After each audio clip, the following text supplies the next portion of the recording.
Good evening, everybody. We are live from the live music capital of the world in Austin, Texas. Welcome back to the Lombard Trucking Show for episode 100. And I know it's been a little bit since episode 99, but I really wanted to make this one special. I wanted to bring on some Knights of the Round Table and really reflect on the last 12 months. It's a great milestone. It's a milestone that I knew I would reach. I had no doubts that I was ever going to create more podcasting content and create more episodes. But the gap of time between my episode, which was titled Fix Bayonets, which I don't remember the exact number of that, but I released it about midsummer of 2022. From that point on, I knew I was always going to make the show. What was in between and the events that would happen during those events were something I didn't really know what was going to happen. And what a manifestation it has been ever since I made that episode, because from that period, there are so many events that have happened through online, social media, and just out there in the real world that have all really brought so many people together just within the last 12 months. You know, it's not just 12 months ago that I first had Reed from Lost Freight and Gord on my show. And really that was almost the domino that really started to fall when everything started to fall in line together. And the show kind of crafted its real purpose. What started as me telling a story, as something of a storytelling, almost like a journal. You know, I've mentioned it before, just another way to avoid going to therapy, one of those types of things. It eventually spawned into advocacy, activism. Even though it's not the largest platform, I understand that I'm not like other creators on YouTube and stuff like that, but I don't care about those accolades or followers. I don't need to speak to those numbers because it's all about what we're building and what we're creating. And I knew that when things started to get a little bit more real in the summer of 2022, when we saw things go nuts with fuel and a lot of things, and I started to learn a lot of the true problems within the industry, I decided to dig deeper. And the best way to dig deeper is to have conversations with more and more people. And that was on Twitter, through the podcast, on TikTok, and so many different things. But I'm very glad to be here. The next 100, the next 1,000 are going to be even better. There's a lot of things coming. I've had a lot I've wanted to talk about within the last few weeks, especially with my current role, what's going on, what I'm trying to do, what's on the radar, the future. But I held off because I really wanted to make this one special, because the reason why I'm even at episode 100 and how the show's grown as it has been is because of the people I'm going to be bringing on the show. And there's others as well that are not on the show tonight, but will definitely be coming on. But I wanted to make it a core group of guys I know we can carry a good conversation and have and kind of talk about what we've been doing, how we got here, the future ahead, and just some overall general banter. So without any further delay, I'm going to bring him onto the stage one by one here. And we're still missing one. He's not in here yet. He might be dealing with something, but we'll invite him in. But first, I want to bring up first-time guest of the show. He hasn't been here. He's the author of the content you might know of as Freight Bandit. It's the Babylon Bee, or the Onion, if you will, of freight. He probably runs one of the best social media accounts out there. If you're not following him, you need to. But I want to bring on Billy to the stage. Come on in, Billy. Say what's up to the people. He's on mute. So I'm just going to keep introducing everybody as is. Nope. Next, the CEO and founder of Lost Freight himself, also the founder of FreightGong.com. And if you're not using FreightGong.com and you're celebrating your wins in silence, you can change that today by going to www.freightgong.com and use their cloud-based technology to ring in all your new victories. Reed, come on in. Say what's up to the people. What's up? What's up? What's happening? Billy, first time for the Freight Bandit. I'm good now. He's got no idea what he's doing. You're taking my podcast virginity. I appreciate it, Lombard. Oh, no better way to do it. And now I'd also like to bring to the stage the Jersey Shore man himself, the king of gasoline, the king of diesel exhaust fluid, a crypto god, a crypto king. He's bullish on everything. Mr. Dominic Tulo coming back to the show once again. We've been joining each other on some context. So, Dom, you jump on in here. I'm so bullish. Mike, thanks for having me. Thanks for having us. I'm glad to also be part of taking Billy's podcast virginity. Look at the guy; he's a baby, but he's here and Hey, man. he's got great content. But thanks for having us, man. We're gonna have to make a picture of the girl on the couch with the guys standing behind her. Guys in the background. And then last but not least, well, Justin's not here yet, but last but not least, bringing onto the stage, he's what we call Freight's biggest zealot. Hey, attention out there, motor carriers. If you have a safety or HR department, you're doing too much and you're actually part of the problem. This is according to this guest coming back to the show. He is him, Mr. Gord McGill. Yo, Lombard, bayonets fixed. We're going for the managers. Look out. Yeah, look out. You need to, you want to cut you can't afford to pay drivers overtime. You can when you fire your HR manager. That's it. You are my favorite disciple. You got it immediately.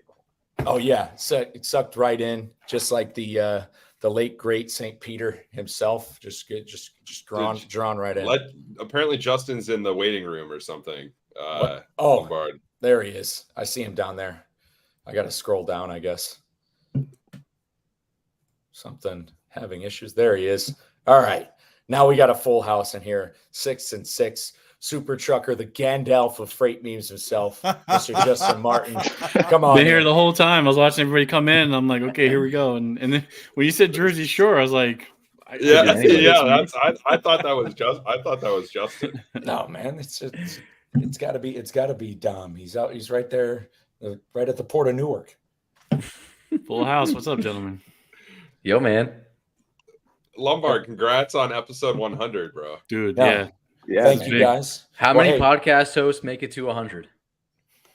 Not many. Those numbers are something Blythe would definitely have. Blythe, for the listeners out there, she hosts the Everything Was Logistics. It was podcast.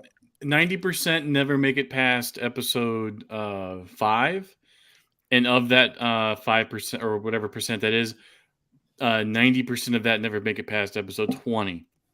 So to be in the top percentile of all podcasts of all time, only make it to episode 21. Yeah, which is nuts. And you got to figure there's a lot of podcasts out there that recap like TV shows. So they're kind of like limited to the number of episodes a show has. Yeah. But yeah, no, it's good. I'm proud to be here. It's part of the reason why I think the show has grown. Like, even though I talk about it on all my social medias and on TikTok and it's spread that way, it is a numbers game. If you keep making them, eventually it just gets logged into the algorithm when it starts to suggest people what to listen to. But enough about that. I want to let's get right into how we all even are in the same conversation, because we essentially all started chatting about a year ago, I want to say. And I don't know where it started or who met who first. I'm not sure if Justin and I were following each other, if him and I were connected first. I don't know when we got linked up. Billy, I have no clue where you came from. Gord brought it up earlier in the text chain earlier today, but how did this come together? How did this clash? I think out of the 6 of us, probably Justin and I have known each other longest. I feel like I bumped into Justin on Twitter like 3 or 4 accounts and probably 5 years ago. I was actually I was talking with Rachel the other day. We were all trying, because we all met at F3 in person finally. And I was trying to like remember when we first met, and I said, "Yeah, exactly." I was like, "It had to have been like a couple of accounts ago," and I have no idea. And then like we've been texting ever since, because you keep losing accounts. So I think we were originally like both Thad Russell fanboys and like found each other there somehow. Yeah, because you knew me pre Freight Waves, and that was the only reason I knew of Rachel. Like I didn't know Rachel, but I knew of her when I was applying and interviewing at Freight Waves, because they hired both she and I at the same day. And I was like, Rachel's like a real person. I'm just some rando you found on Twitter. But yeah, we've been keeping in touch ever since. I think I definitely went on Lombard's show first. I was already I just started at Freight Waves, and I was still kind of new in the whole like trucker media ecosystem. But Lombard, we talked for like 2 hours on there, and we probably could have gone for like 5. And that was like the first of probably 4 episodes we've done. I know I've done two with just you and me, and like 2 with other groups. So I know every time we chat, it's like, it's like we've known each other since forever. But slowly but surely from that, I think we just kind of ran into everybody one at a time. Yeah, we bumped into each other on like Twitter threads. Gord mentioned it today. Joe Weisenthal, who has Bloomberg's Odd Lots. Yeah, there was some crazy reply. He got ratioed on something, and there was like a whole bunch of replies going on, and Gord was in there. And yeah, I just spotted him right out of the crowd. I was like, this guy. And then I saw that he followed me. And I was like, oh man, this guy's got a couple thousand followers and he's following me. And those were the days. Yeah, you had some big numbers. And that's where Reed kind of came from, because I think it was Gord who told me to talk to Reed. No, dude, the first time we met was I tweeted something like I think I tweeted, this is my first memory of you. I tweeted like why don't you guys will love this. Why don't carriers view brokers as their customers? That's right. Don't you remember that? And yes. then you like said something, and then you DM'd me, and then we like got on the phone, I think like that day. Yeah. And that was in like December of last year. Because what a true statement, because that's like that right there, it's not even an engagement. It was an engagement tweet, but like, it's a thought-provoking comment, because it's a question. Probably you're the first guy to probably say that in the transportation industry. It's just a question of semantics, and semantics are revealing. And I don't know. Yeah. So that's how we met. And then I don't know how I met. I don't know. I don't remember when. Billy, we talked on the phone. I'll refer to Billy, Freight Bandit as Billy. 6 months ago? Yeah, something like that. That was I don't remember how that happened. I would literally just was like, I was on Twitter a while ago, went off, and then I was like, all right, let me try and start something with Freight. Let me just start shit posting about Freight content or whatever. Yeah. Hopped on. I just like was replying to you. I don't know why I followed you at the time, but I did. And you're like, DM'd me. You're like, yo, what's your deal? Then we just started chatting. That sounds right.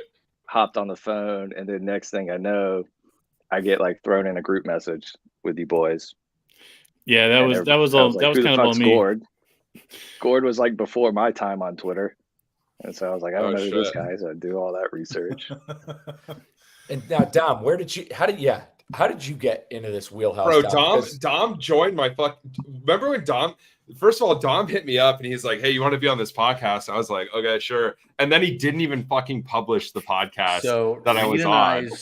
Reed and I's first conversation is recorded.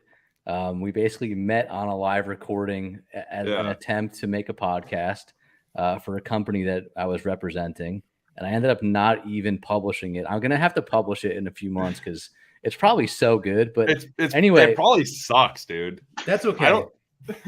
and that's that's okay. No, that's not why. And that's okay. But for me, this was such a happy accident because I've been in freight my whole life, and I never really got exposure to people who thought like I did or who were younger and actually cared about freight. I've always been around people who just were forced to be around freight, or not forced, but just kind of picked it as a career path. So I was always like a crypto Twitter lurker. And then one day pivoted my account to transportation, and I found Reed. I was like, what the hell is this guy doing? Reed, I think you had like 35 followers and you were tweeting like nonsense. 35? Yeah, I think you had like 35. You were tweeting nonsense. And selfishly, I was like lurking, trying to find people to jump onto a podcast with me. Just to make content. And then I found Mike Lombard, and I actually DM'd Gord asking him if he wanted to come on. Got no answer. I still hold that against you. And really? Yeah, this is a long time ago. Well, maybe the DM only showed up after they kicked me off. Your account probably got banned really shortly after. And then I'd always been familiar with Freight Waves after hearing Craig on a podcast years ago on the Pompliano podcast. So when I saw that Justin represented Freight Waves, I followed him, started engaging with him.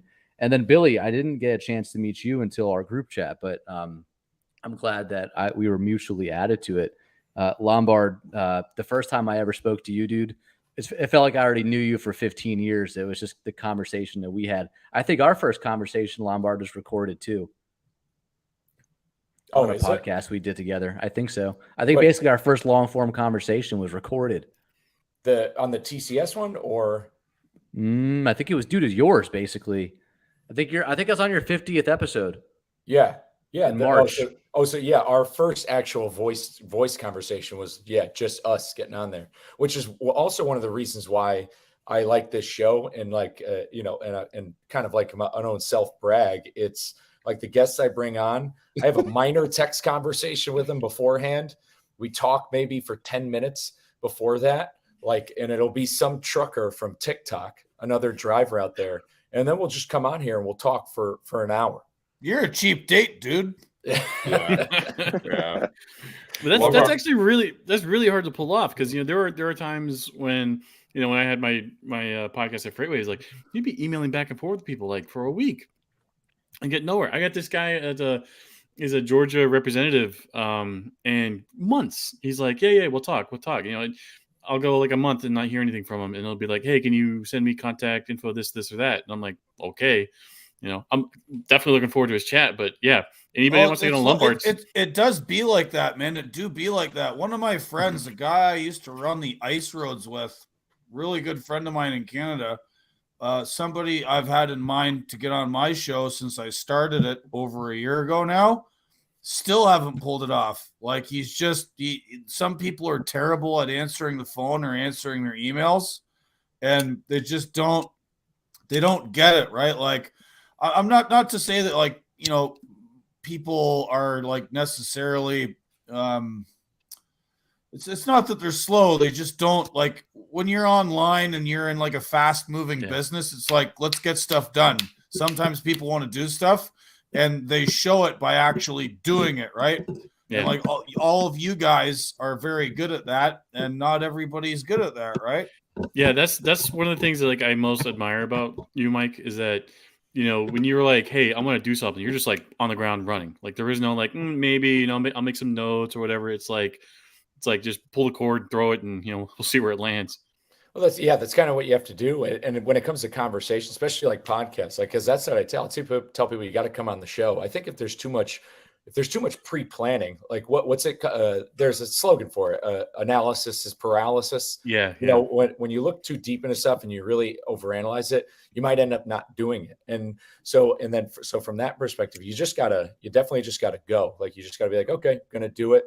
And then when it comes to making these episodes, I don't need this big like walk up. I understand. I know that when I've gone on Road Dog Sirius XM, like Grace will give basically a few questions. And I did that before we come out. I was like, hey, I'll intro it. We'll do XYZ. But like, there's no real substance. And when I, especially if I'm going to bring somebody on, kind of, like how I had, Santiago, the DOT compliance guy, there's a lot.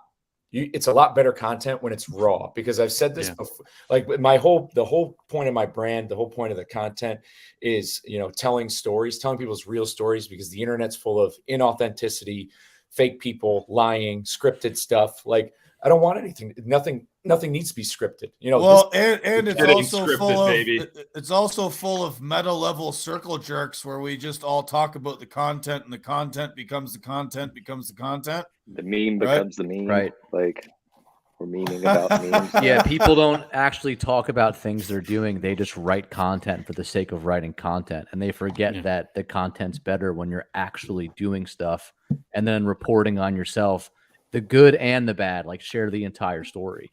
Yeah, when and you just sit behind your computer and hit it all day, like, you're not going to make anything good.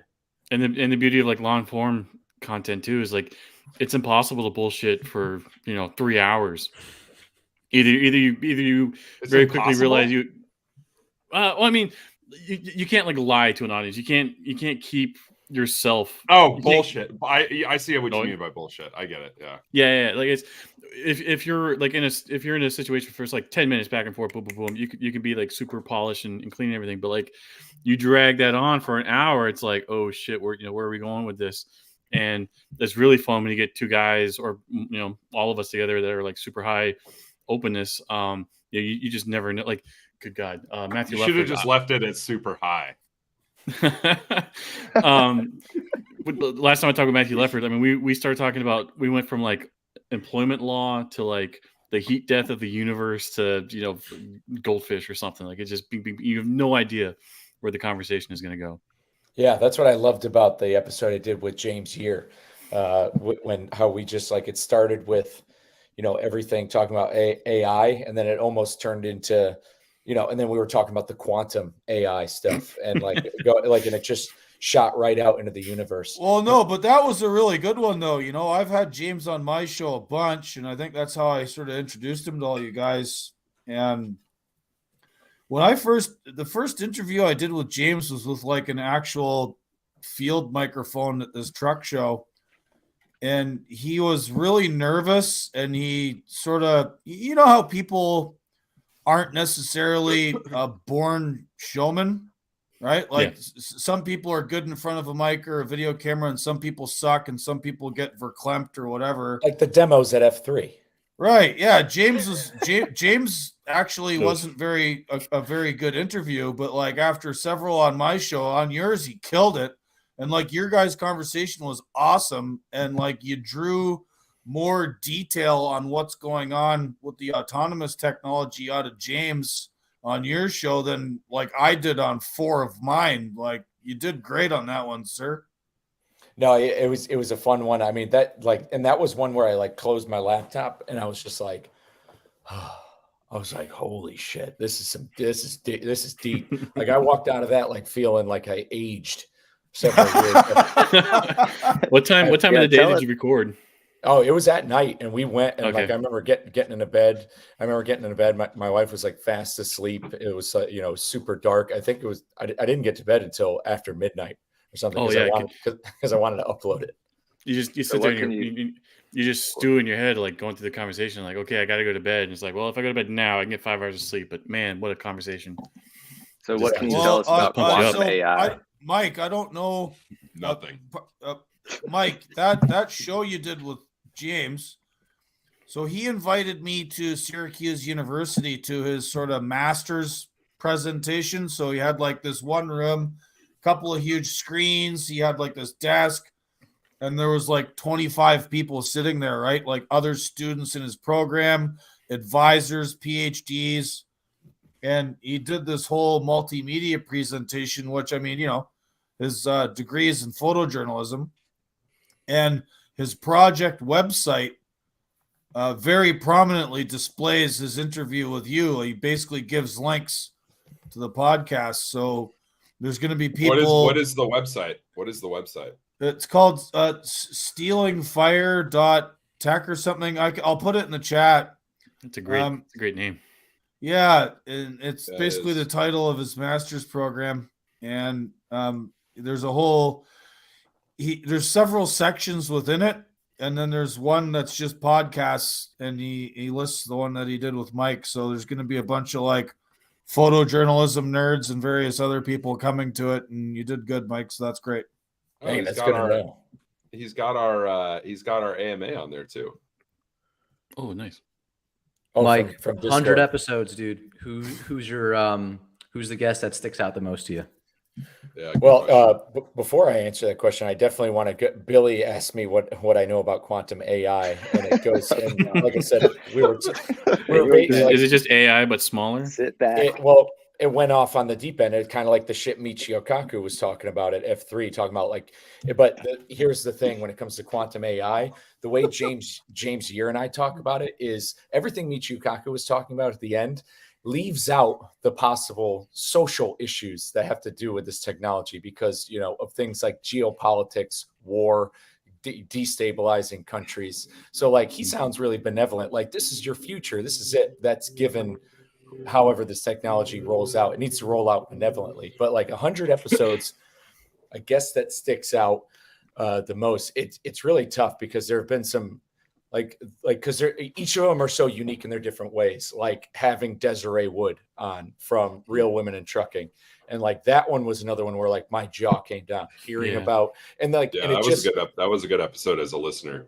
And like what it does. And like, even though, cause how crazy it is how it just like parallels to kind of our narrative of like debunking the driver shortage and everything and what's going on with training, how like it just came right in and merges with how, oh, you have this organization, Women in Trucking, and it sounds just as patriotic as the American Trucking Association, but you have women in trucking who took the side of a mega carrier over women who are saying that they've been, sexually assaulted. And like, we could easily see that. So each of them are so unique in their own way that it's definitely difficult to point out just one. But I always go back, and I said it in the intro, is that first episode of bringing Gordon, hearing stuff about Freedom Convoy, because that's something I feel like a lot of people in the US don't hear a lot about. They kind of saw it on the news, they thought it was cool, and then Russia invaded Ukraine, so like everybody kind of forgot about it. And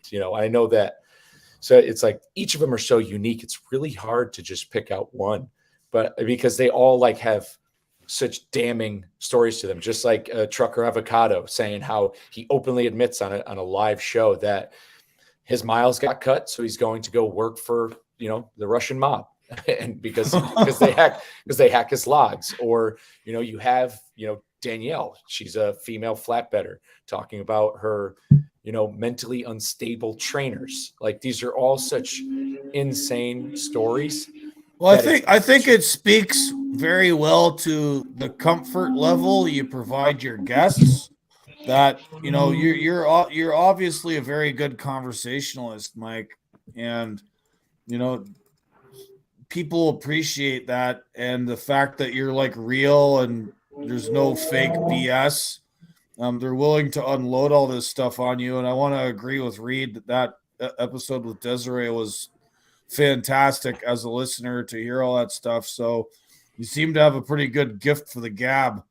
I'm not sure if your wife agrees with that, but she comments all the time and says like how good at sales, like wherever I would go would be. So I've definitely gotten, she doesn't dig at me too much. She definitely knows how to make fun of me, but she also knows how to build me back up. The wives are so good at that.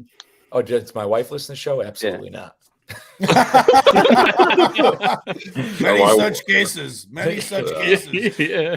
Do any of your wives listen to anything that you guys make? No. Literally, the only thing the first thing my wife ever cared about with my job was when Manti Te'o was at F3 last year, because she's a huge Notre Dame fan. My wife likes all my tweets. She does. I remember that. She's a real one. Yeah. Built-in like.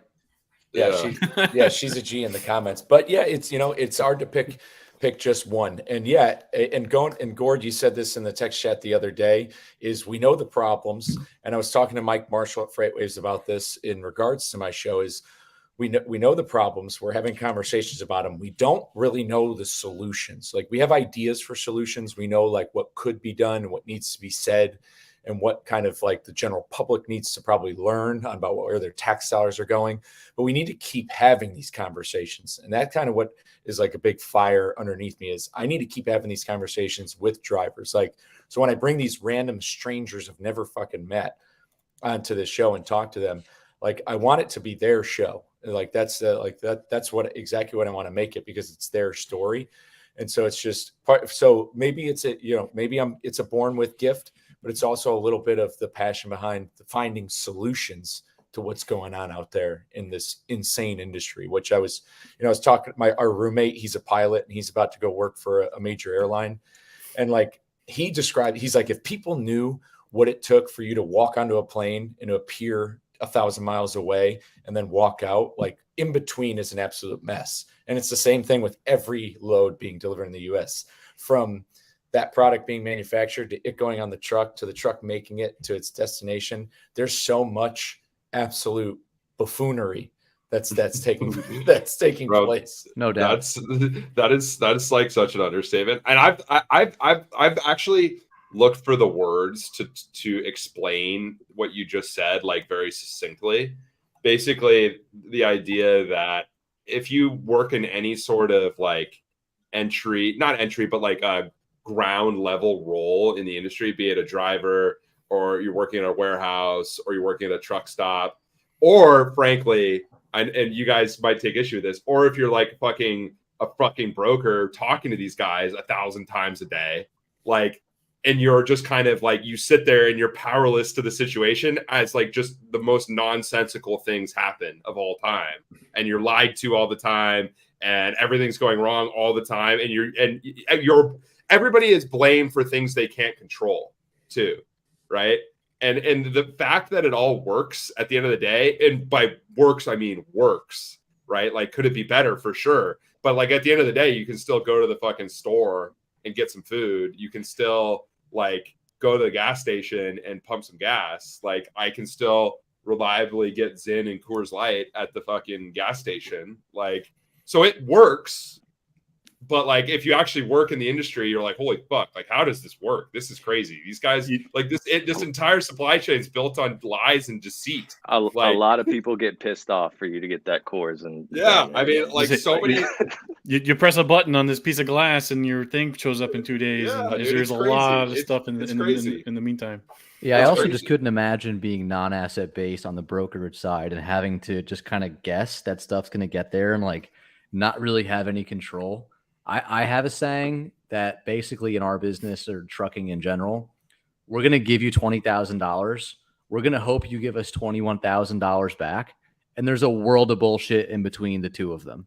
And that's just kind of the best way I can sum it up. But and this is just kind of like a soft toss to all you guys. But I would just say what makes our group so special is that we don't all necessarily agree on a lot of things that we talk about, but it's always constructive and we're always willing to kind of challenge each other. And that's personally like why I am so glad that I've met the five of you, because we're able to actually have in-depth conversations where it never gets elevated. And like, I don't agree with some things that y'all say, like with the AI, but it's like all good and we can chat about it. And like, that helps me grow. And I know it helps all of us grow. Yeah, sure. Right. There's a spectrum of positions and opinions and takes on stuff. And, you know, things get a little bit spicy sometimes, and I'm happy to contribute to that on occasion. And like you said, you know, the solutions only sprout from discourse, from talking and proposing about things. And I'm glad Mike was happy to step into the breach. You know, there's so one of the people who encouraged me to start doing my own podcast was Justin and Reed. Sorry about that. No, it's fine. I remember when I first sort of started listening to podcasts, I searched for trucking ones and like they were all boring. Like, and I'm saying when I first started listening to podcasts on the regular, like 12 years ago in 2011, there was either none or the ones I did find were like super boring, like listening to boomer guys or like, you know, the same version of rehashed AM radio or drive time stuff. AM radio is a really good way of putting it. Yeah, there was nothing that like popped or like seemed interesting at all. And then now a few years later, and I don't know if it's that like the tech has evolved or the cultural attitude has evolved or there's just like a bunch more younger guys, but you know, we got Mr. Lombard here who's, you know, I have to like over and above the fact that there's more shows now and better content. Like I have friends at home who text me Mike's TikTok videos and Instagram stuff going, your buddy Mike is delightful. This guy is hilarious. Yeah. And, you know, it's just a shame that, I mean, his personality still comes through in the podcast, but like if he could like merge the, you know, running with the plate carrier and yelling at the video camera with the podcast somehow, it would be even better. I got it. There's definitely ways to figure that out. Just scream for an hour straight. It is fucking criminal that you haven't done that in a while. I'll be honest, bro. I know, because all my running sleep on the battlefield, but yeah, no, it'll be like back. It is criminal. Like you need to like take your Orange Theory class and just go outside and tell them to run around, and you can record a video with them. No, I should. More will be coming because the Austin Marathon's coming in February, so I'm going to leg some long runs with the plate carrier, and the anniversary of Austerlitz is coming. So, like, and the coronation, you know, Napoleon's coronation. So there are some great anniversaries coming up. that I could definitely laser in on. You got to figure. I try to tie them with the actual day that's going on.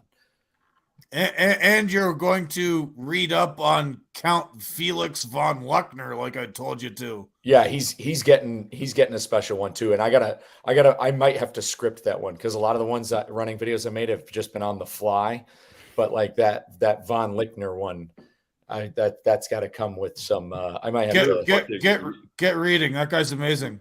Yeah, you're a fucking psychopath. So that's actually a really good question. So now that you're like not on the road, you know, you're home based now. How has that like been impacting?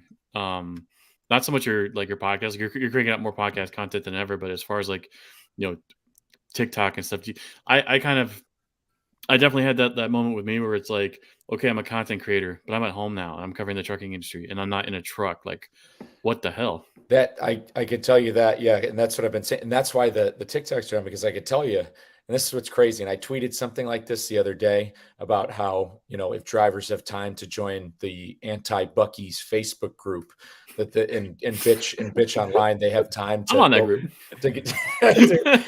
Then they have time to like count their macros and go for a walk, and that's what's crazy. It's like when I was on the road, how much more time I had to make a TikTok video, record a workout, do all that stuff. Because now at home, and Gord and I have talked about this, now that, this time has returned, that I'm not driving, now people need me to be places. And I need to go places more, and I'm driving in my car more, getting places. So the TikTok, Instagram, I'm still kind of pretty active, but TikTok's been hard because it's just like, it's tough, because when I'm done parked and I finish my workout, that's when I can catch up. I could see some articles and I could whip out a green screen. Or if I'm going for a run, I can make a running video. But now it's almost like I have to put it in a planner now if I want to make it. Yeah. Please don't do that. I have a trucking company like half a mile down the road from me, and I've kind of been tempted sometimes to just like go there on the weekends and just be like, hey, you mind if I just like sit in a cab and like record a video or do something real quick? Just wait for something buzz off.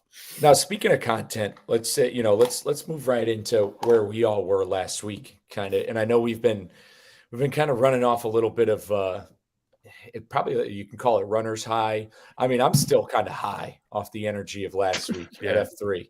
I'm still pretty fired up from all that, because like that right there, and it may sound a little bit selfish or whatever. It's not really that selfish, but it felt like, I talked with Rachel Premack about manifesting quite a bit. And it's like, to think of myself even a year ago attending a conference or going to something like F3, and not only going to it just myself, because obviously you can pay and attend, but to go to it and also have all of us there, and including Indie Trucker Chris, and including Spud, and include so not just like me going and like trying to network and like kind of like plug the show and plug my story. All of us were there.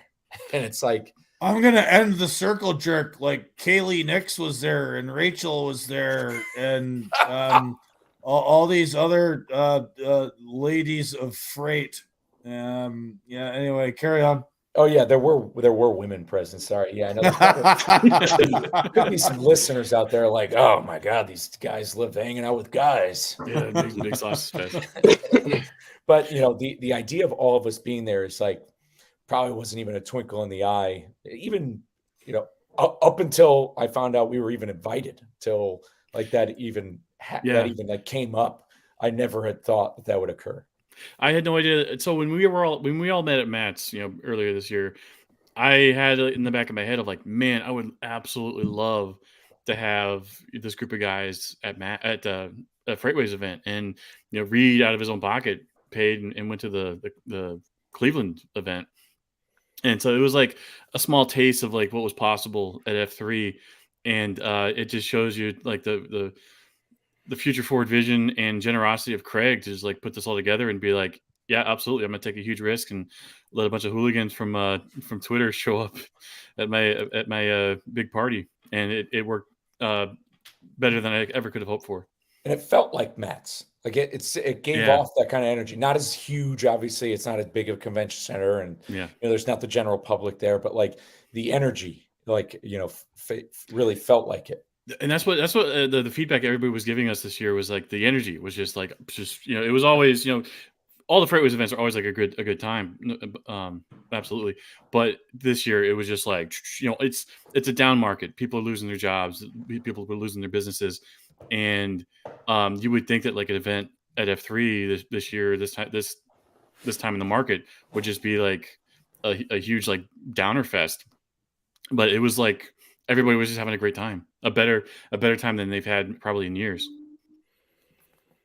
Yeah, and I think that's one of the biggest takeaways right there is we've seen the freight market we've been talking about on this show. I mean, on the recruiting standpoint, I talk to drivers daily whose miles are getting cut. They're losing customers. I mean, Craig Fuller is openly on Twitter saying that there's now, and look at the companies that Convoy's gone, Yellow bankruptcy. There's about to be a brokerage bloodbath, like the rhetoric that's out there. And then we come to this conference and everybody's just still gassed up, like just still head forward, glass half full. Like it's going to get better. It's going to improve, even though it's down in the dumps now. Nobody knows when it'll get better, but the energy was just there. Have you guys ever heard like the general saying that like the best things are built in bear markets? The best companies are built in bear markets. Like Facebook was built in a huge bear market.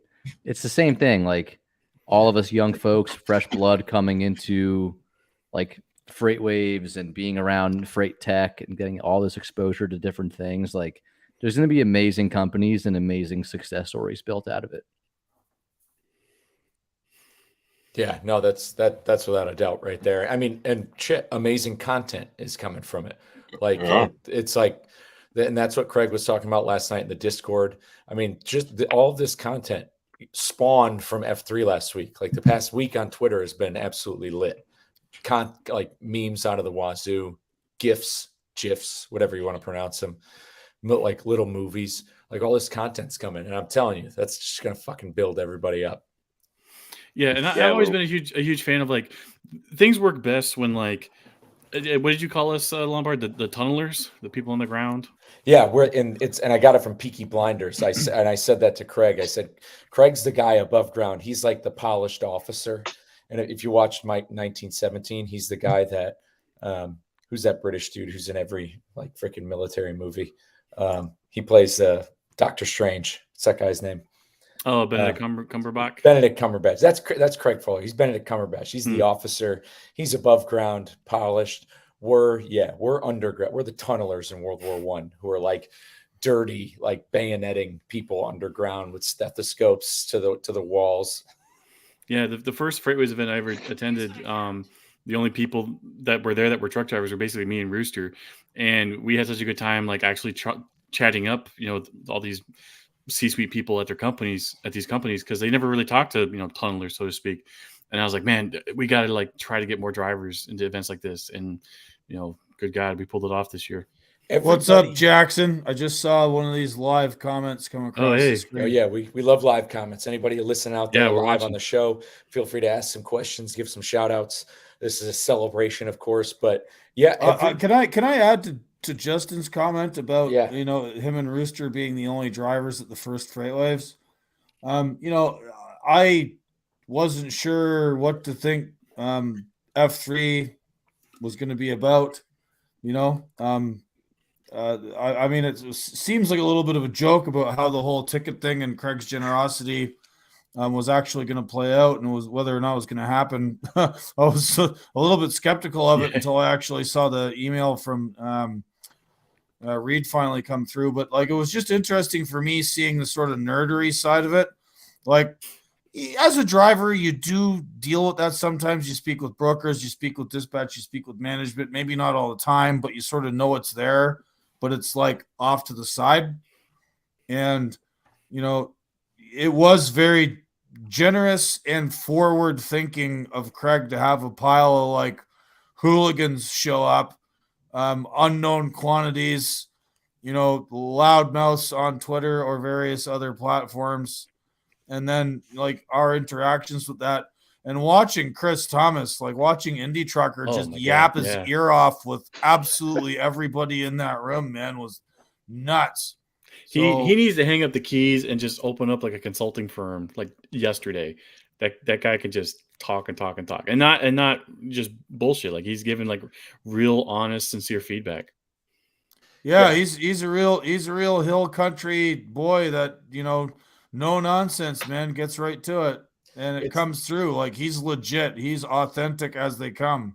It's a shame he's not in here because he was also really instrumental in like bringing this whole group together. If it wasn't for him at Matt's, I probably wouldn't have run into all you fine gentlemen.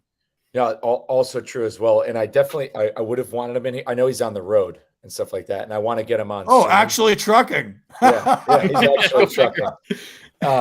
But he's definitely a pinnacle part of it. And every conversation he had, I mean, Amazon Freight wanted to hire the guy. They wanted to hire him. Everybody at F3, everybody we talked to, the street party when we were hanging out with when Taylor Built was there and some of the other, when we were hanging out with Charles Gracie, like there was a bunch of other guys there. Everybody at least I talked to, I'm sure Gore the same way. Anybody who knew we were a driver, like once they found out that we were a driver, it was almost like we were a superstar to them. They were like, "Oh, you drive? You're a driver." As soon as they found that out, it's because they don't fucking interact with drivers ever. Yeah. It shows you where that real disconnect is. We're having these conversations in the Discord. We're talking every day to XYZ, all these people. They're never talking to drivers. And I never remember telling Gord about like the first couple of events I went to, and I was like, no, they really do like hearing from drivers. And Gord's like, nah, blah, blah, blah, blah, blah. But no, it's absolutely true. That sounds right. Oh, my favorite was like when people try to do an impression of Gord and it just like massacres their voice. I can't even do it now. I'm sick. But yeah, Chris tried to do he was trying to say lumpen proletariat in Gord's voice, and he just like immediately doubles over and starts hacking. Which is a great term. I mean, yeah, even when I was talking to somebody, like when I was describing my show to like some of the companies that were there, when I was talking about like, yep, I'm a part of CDL Drivers Unlimited. I'm also I do a lot of, we're involved in driver advocacy, and like even kind of bringing up the idea of like debunking the driver shortage myth. People hearing that, they're like just another like it was almost like a cold shower for them. Like they just got hit with cold water because they don't think about it. They're thinking about ways to like when they're thinking, because they're trying to find solutions and they're trying to throw a lot of tech at these solutions, and they're trying to find solutions, not realizing that these are people problems. A lot of the industry's issues are people problems. People and economics. Yep. Yeah. Do you guys realize my wife's watching Sex in the City in the background? There's like I see the TV. I was wondering what's there's going like on. asses on the TV. Like, oh, it's not obvious what it is. Tell me. What do you do? Why are you paying attention to us, Reed? Go, please. Go. Dude, I'm like, I saw it in my little camera view here. I was like, I'm surprised nobody said anything. Like, tell her to put on Band of Brothers. Dude, I'm not gonna fucking do that. Well, what's some of your guys' biggest takeaways? What are some things that stick out to you, like speakers, guys that would kind of open it up besides the Freight Gong demo? I'll let Billy go first. He's been kind of quiet today.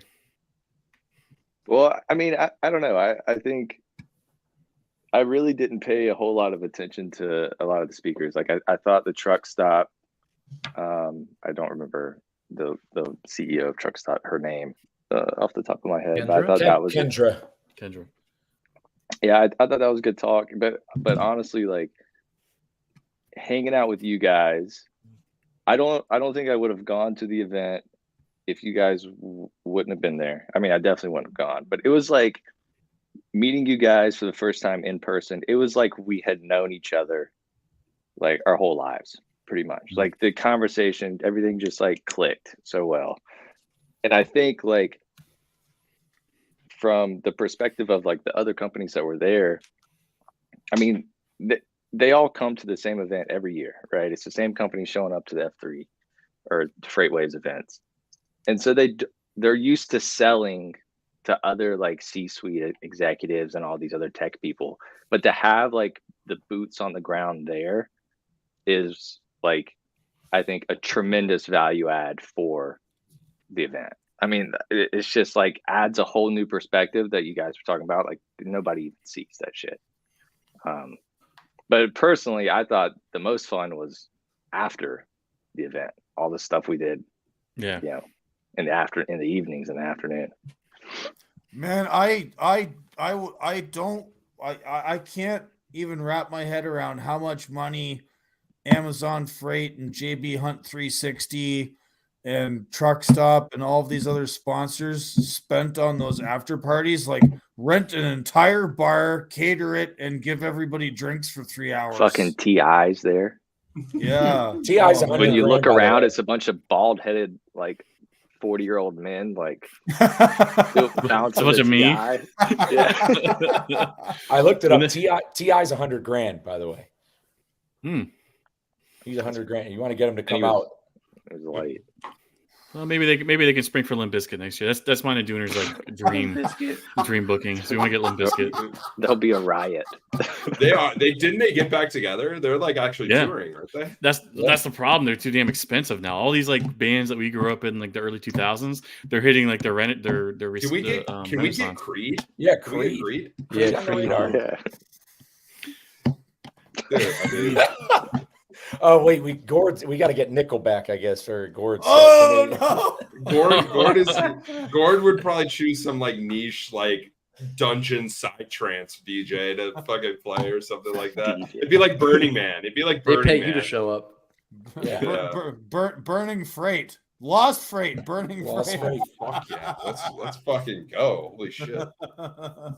Dom, what about you? What was a good highlight for you at F3? Let's see. On the speakers, there was a gentleman named Peter, but I can't find his last name. But one thing he said to me that just stood out was, if you want to basically build a startup or build a new product, sell something that no one has yet. Don't sell a new TMS. Don't sell a new software. Sell something that no one has yet. And that just really stuck in my head. I thought that Truck Stop was just so freaking impressive, like through and through. Whether it be the rapid fire demo, like that guy actually brought it. It was actually like entertaining, engaging. Obviously, their social media guy is just a savage, like totally on point, totally gets what he's doing. Their after party at Southside Social, that's the biggest bar I've ever been to. Like, place was just amazing. Like, if I went back to Chattanooga, I would go back to that bar in a heartbeat. So really impressed with Truck Stop overall. But I think Billy really said it well. Like, just to get to like actually spend time with you guys, like for me, it was as much of like a Twitter meetup as it was a freight conference. Like, to meet people in person that I've talked to for such a long time and feel like I know you all even after meeting was just like, yeah, just insane. Just a really cool experience overall. I usually only go to oil specific conferences. So to see freight at a greater macro was just really beneficial for me to kind of take a step back and look at logistics overall as well. And then also just like really impressed with the FreightWave staff. Like, everybody's just like so on point, so friendly, really engaged, but also just like really talented. And then lastly, Craig's like rigor of actually moderating like so many of those fireside chats. Like, like that's really intense. Yeah, it's exhausting being up there all the time, and he's a machine. He just gets up there and goes. Yeah, to carry different conversations with so many different people who are covering so many different parts of the industry, from going to talking to Highway and then talking to Kendra and then talking to so many different people. One of the most impactful thing to anybody out there who's, whether you're a friend of mine listening to this show, you're not in the trucking industry, Brad Jacobs, like, I loved how his presentation wasn't just like a self brag about his whole career. I just opened it up so he can give his thoughts on things. And like, I loved what he said. And Chris Indie Trucker, he quoted it on Twitter when he was basically saying, he's like, there's trillions of dollars out there, and there's people who want to give you money. And like, but there's not enough ideas or people who want to like start them. And I definitely love how, and he also said bullish, like Brad did. You mentioned being bullish, but he's like, if you got an idea, like, there's people who will give you money, and all you need to do is just get out there and have an idea and ask for that money. Yeah, so much of the industry right now is because things are down, everybody's hurting. Once the money stops flowing in, instead of being happy with like what you're doing and what you're working on, it immediately becomes like, well, if I'm getting ripped off, what's the guy next to me getting? You know, everything, instead of like figuring out how to grow the pie, everybody's like cutting each other's throats, trying to get each other's slices. And it's a big pie, right? So like Yeah. what you were saying earlier, I feel, and this isn't to knock any of the companies there, but it might be. A lot of people are just building the same shit. It's all a lot of the same stuff it's a TMS, it's a like some sort of tracking thing, which is cool, and it all has its use cases and values.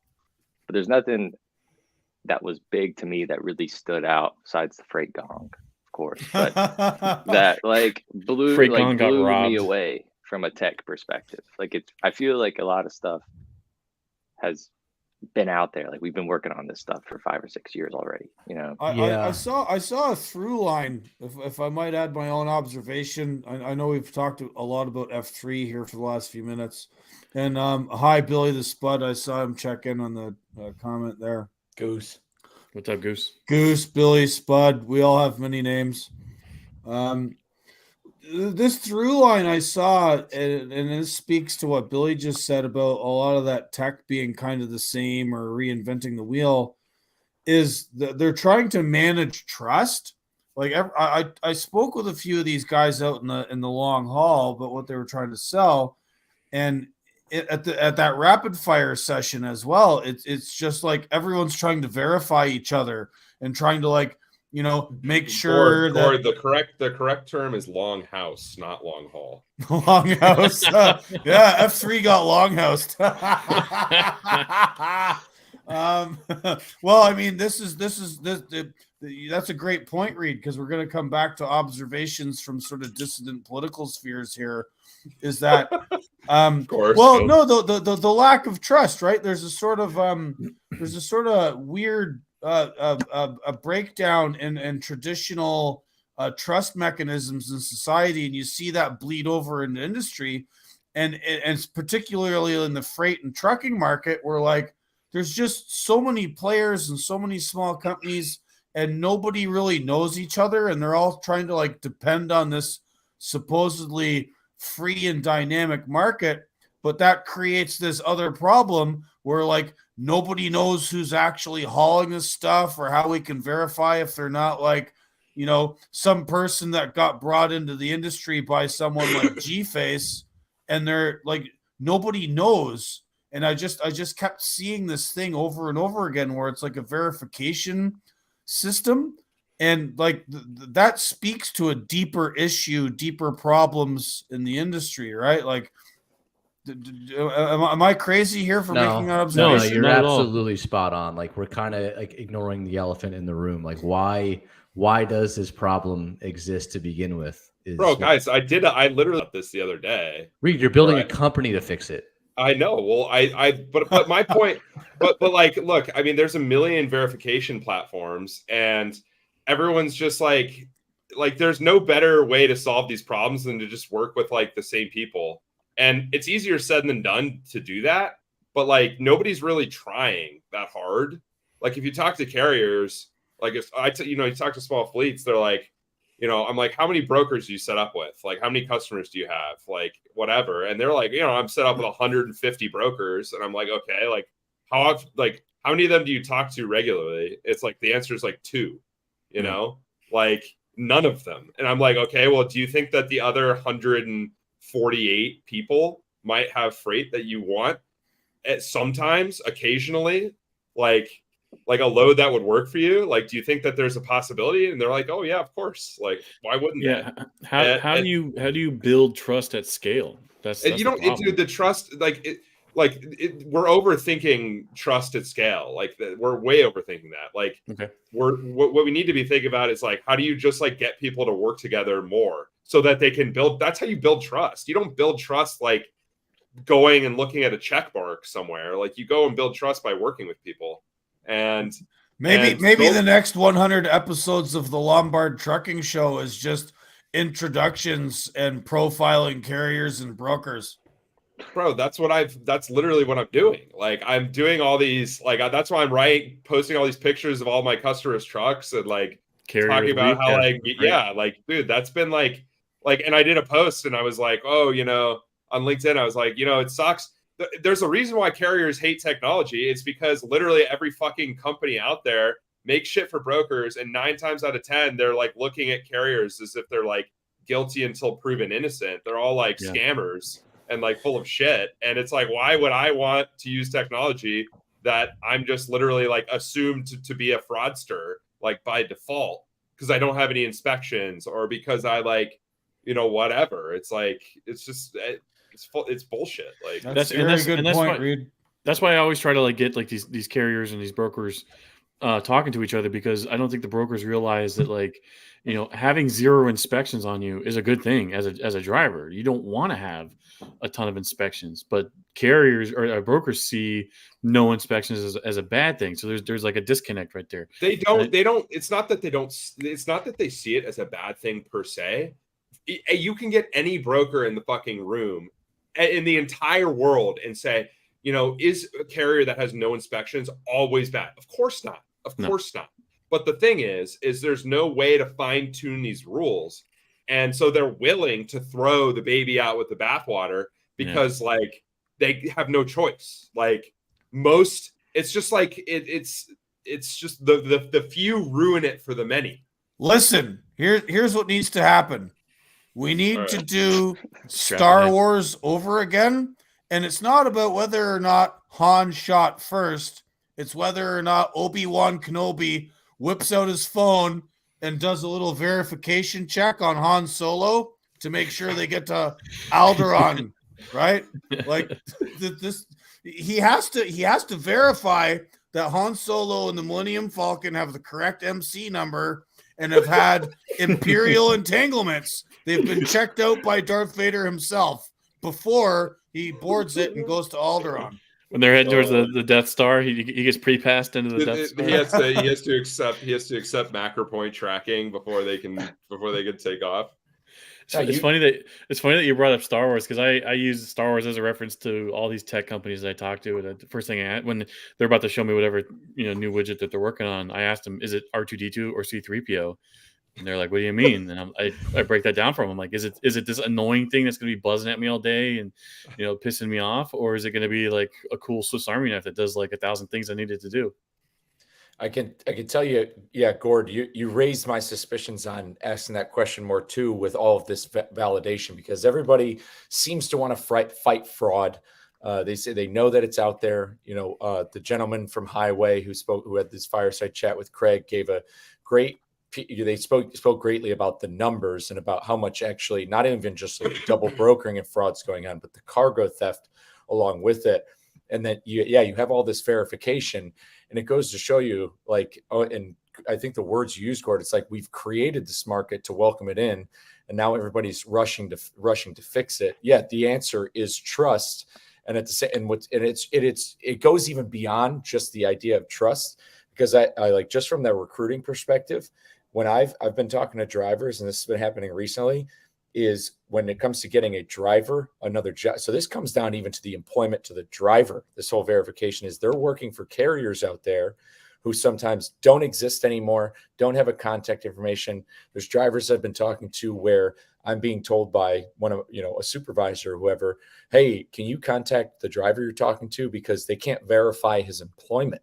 Because they can't fight, because like this guy will say, oh, I worked for this carrier for 2 years, and it was this carrier, and there's no phone number for the carrier that exists, because he was probably driving for some crook, operating out of Chicago or something like that. So my crook was out of Florida, but yeah, your Sawgrass Transportation, that guy went out of business almost a month after I quit. Yeah, so it's like. I can't use them on my employment. Yeah, I just had that conversation with somebody. Are you guys talking about just like knowing that somebody worked somewhere? Yeah, like like that's the thing. Like we've created a system that not only has lost trust, is affecting like cargo theft and fraud, but it affects people's jobs. But like the thing is, man, is like I agree with you guys that like we need trust. Obviously, like it would be a better system if we had that, right? Like full stop, no doubt. But like, how do you get there? And how you get there is incrementally. I mean, so to say that and I'm not saying you guys are saying this, but like Highway and these verification platforms, they have their place because some people, like, what are they going to do? Like, I've been in a position where I needed a load, I needed a truck, and I don't fucking know anybody. And I try to have relationships, and that happens all the fucking time because literally one day, my guy who does it every single day for me, maybe does a load for me every Wednesday, like, one of every 5 times he might call me and be like, you know, fuck, like, I don't have a truck. I'm sorry. Like, what am I supposed to do if I don't trust anybody?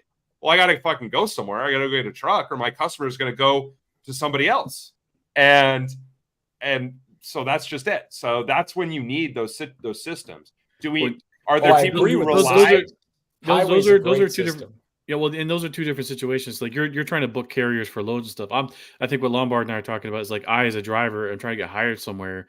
No, I get that. I get what I'm saying. I get what you're saying. But my point, just generally on trust, is that in all these domains, I think what you'll realize is, well, we definitely need short-term. We need tools to be able to like try to get better, right?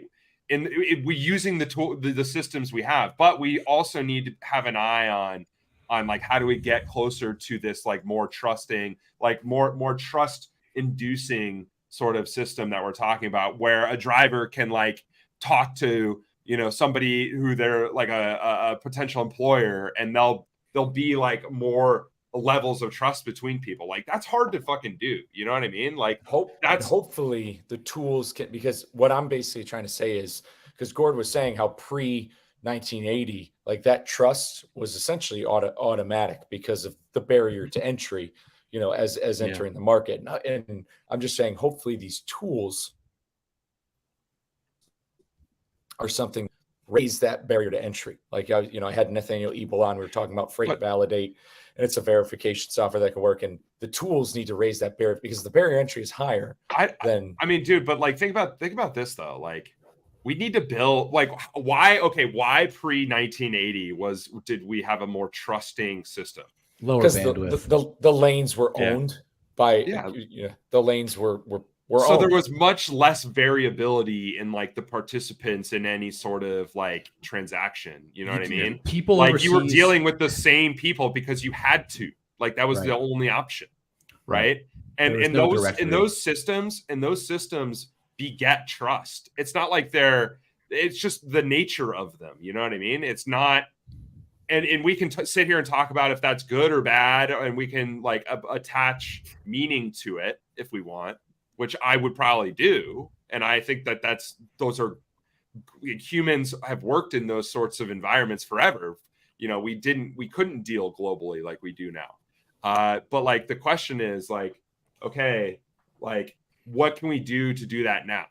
Well, we can try to figure out how to turn the entire fucking industry, which is gigantic and way bigger than it was in 1980 and way more convoluted and way more participants because the barrier to entry is lower, whatever. We could try to turn that whole thing into like the super like Shangri-La trusting place, or we can be like, okay, why don't we just create our own little thing right here? And we have participants for, I don't know what the fuck that is. I don't know. Make a heart. Make a heart in the screen. We have participants who are what the heck? who from multiple. Listen, okay, I've distracted myself. Reed's having a rave, man. I want to come to your house. Don't you understand what I'm saying? We need to build our own fucking supply chain, dog. Like, we don't. This it needs to be smaller. Just erect some barriers around your own little fucking fully integrated system. Reed, are you saying that like as a business owner or a broker, just don't get too big, or am I conflating? Well, I'm saying like, if you're a broker, like if we had, know who you're working with. Imagine we made the fucking please advise brokerage, and we only moved freight for like customers who are like in the Discord, and we only worked with carriers who are in the Discord. I don't know how the fuck that would work. Somebody the other day on Twitter said like the energy of all of this was like very microbrew energy. I was like, yes, that's exactly microbrew. Bring IPA energy. Do not fucking put me in that category. Holy shit. No, but that's literally what this is. So I had this weird.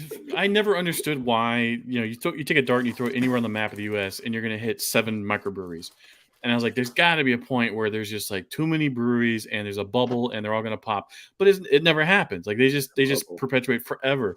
And I went on a tour of a microbrewery in South Florida like 2 years ago.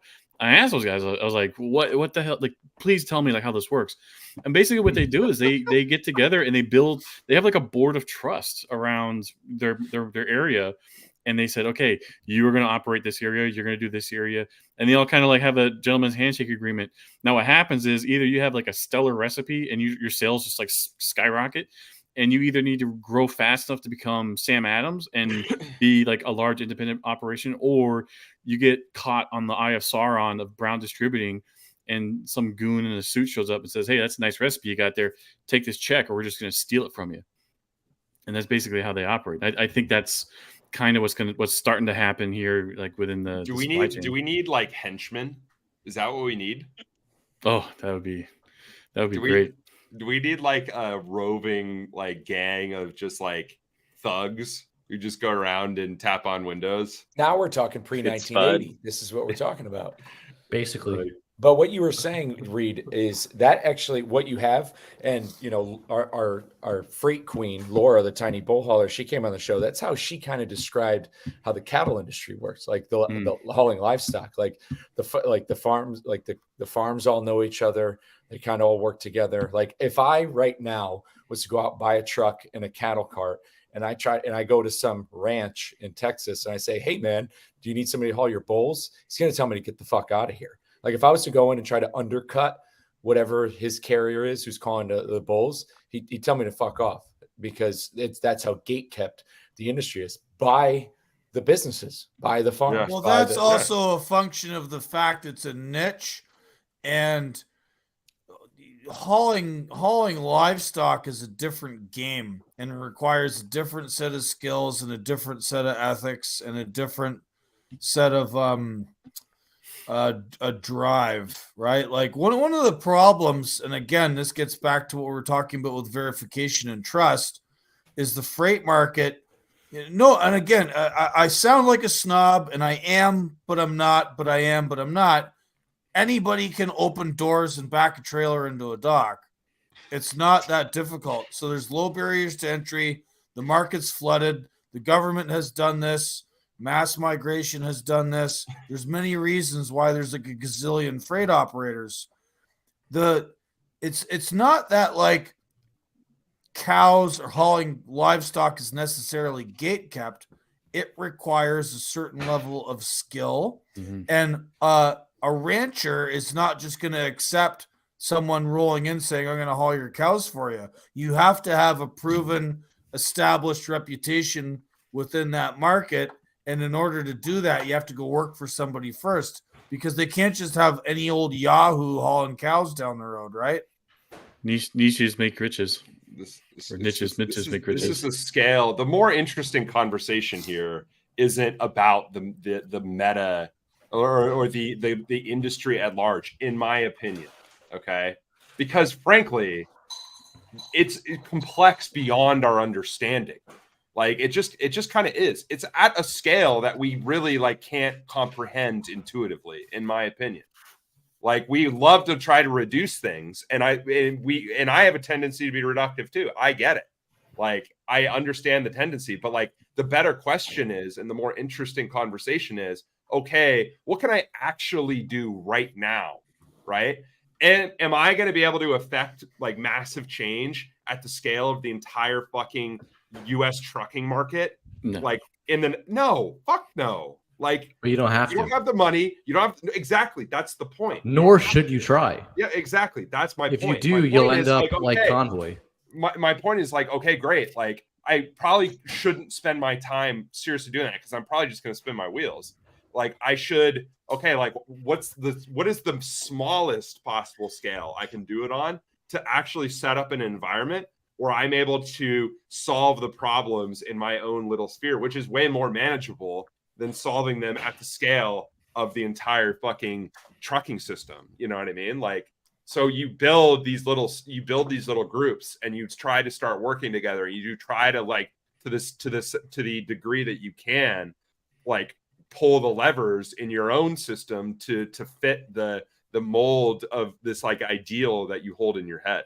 This is another version of Peterson's clean your room. You're cleaning up your own area of the business that's closest to you, proximate. Yeah, you can't move the entire world if, like, everything around you is just you're not taking care of everything yourself. Yeah, Adam Wingfield, but I mean, when I look at his talk with Rachel on stage, I mean, it kind of parallels off that with, like being a small carrier, being a member of your community at that point, like getting involved in what's going on around you. Yeah, but just like you said, the interesting thing is that community used to be constrained by proximity, and now it is no longer. So what do you do with that is the interesting question. Well, that's what's so interesting about where we are talking now. my language. Yeah, but that's what's so interesting, because now you have decision makers at companies who will begin getting involved in online freight communities. And I've been saying that for 6 or 7 months, but additionally, that's what makes memes so interesting, because memes is what funnel people into these communities where they will then learn about products which all do the same thing. So if you're a TMS and you have all the same feature set as every other TMS, they can build a community of folks who do good work together literally by memeing it into existence. And that's how you funnel these communities into existence.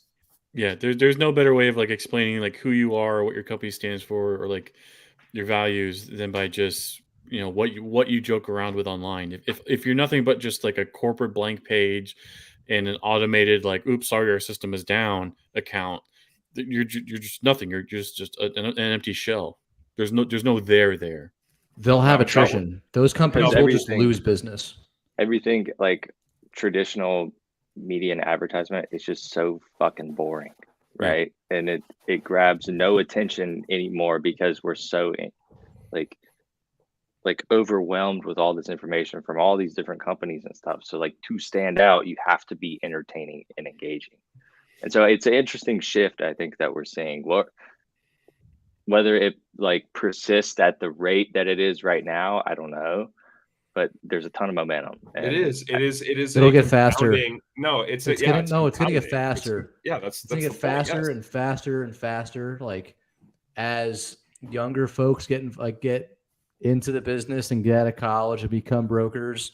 And Billy, one day you'll be 35 years old and you'll be a higher ranking at some transportation company, and we'll all be 50 and we'll be making decisions totally differently. Boomer memes. Yeah, it'll be totally different. It's going to happen faster and faster and faster.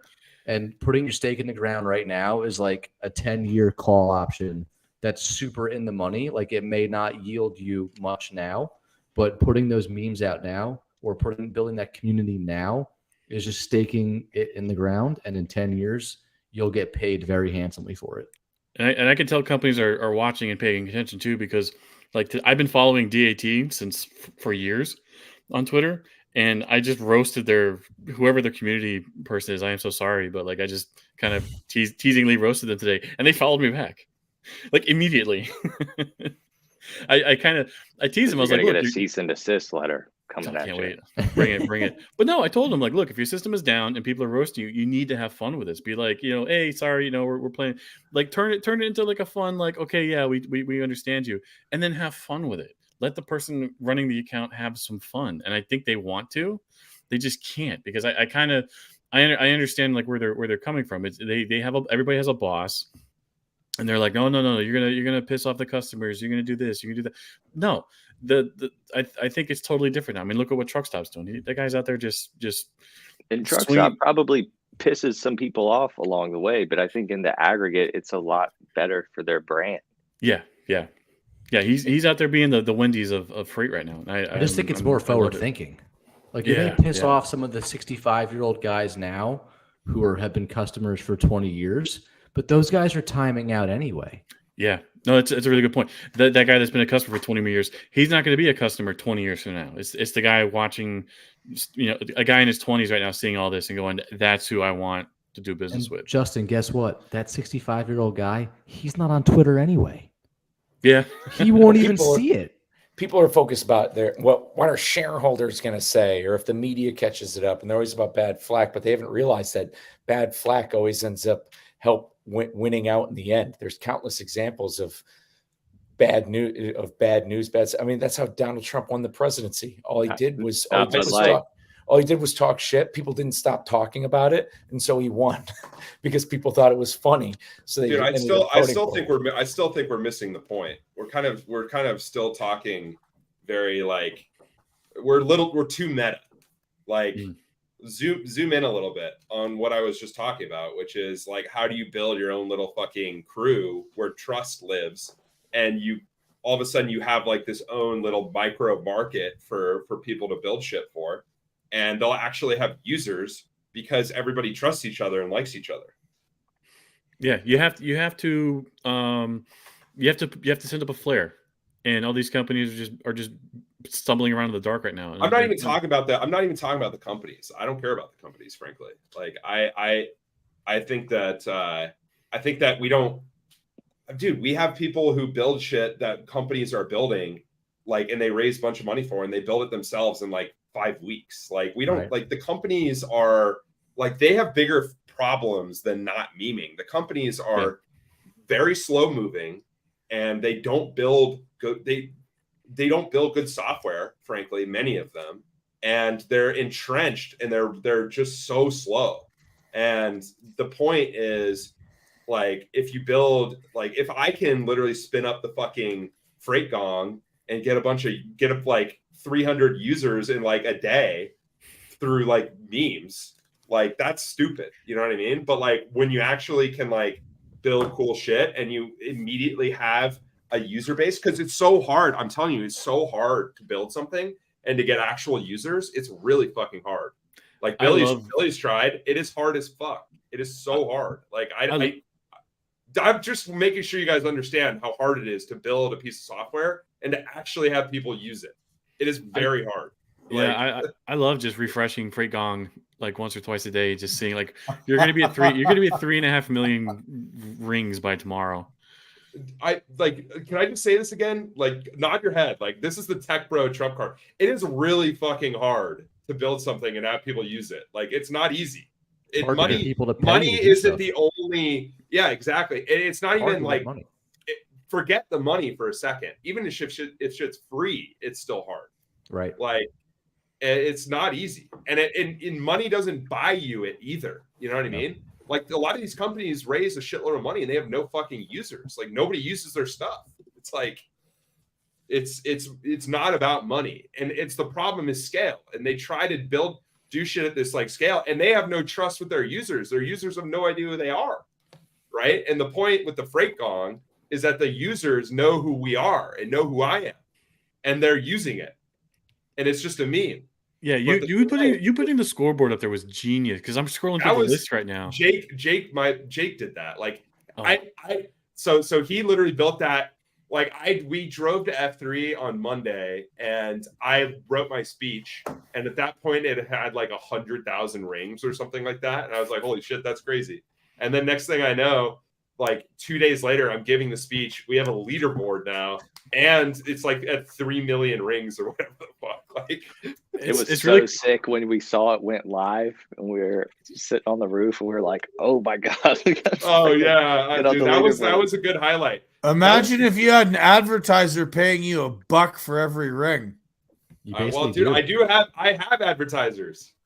Yeah, what's funny is I made like a couple grand off the fucking Freight Gong, dog. Like, so people are gamifying the leaderboard by, like, you know, they're turning their usernames into ads. Like, whoever knows this freight is, they're just like, hey, bro, I met those guys at the aquarium, and literally told them about Freight Gong, and the next morning they were already spamming the fucking server, like, to climb the leaderboard. Do they just have a bot like just clicking it all day? Oh yeah, 100%. Yeah, we like 500,000. Jake make something that like bring your score down if you Yeah, are we were spamming having it like too a much? That's little funny as like fuck. and dev like nerd war, like a tech bro war with code, and it was like deleting their scores if they like spammed us too many times because we were spending a lot on the server, dude. We had 16 CPU server for a second, like it was like Wow. like a Chad server. We had to run the freight gong.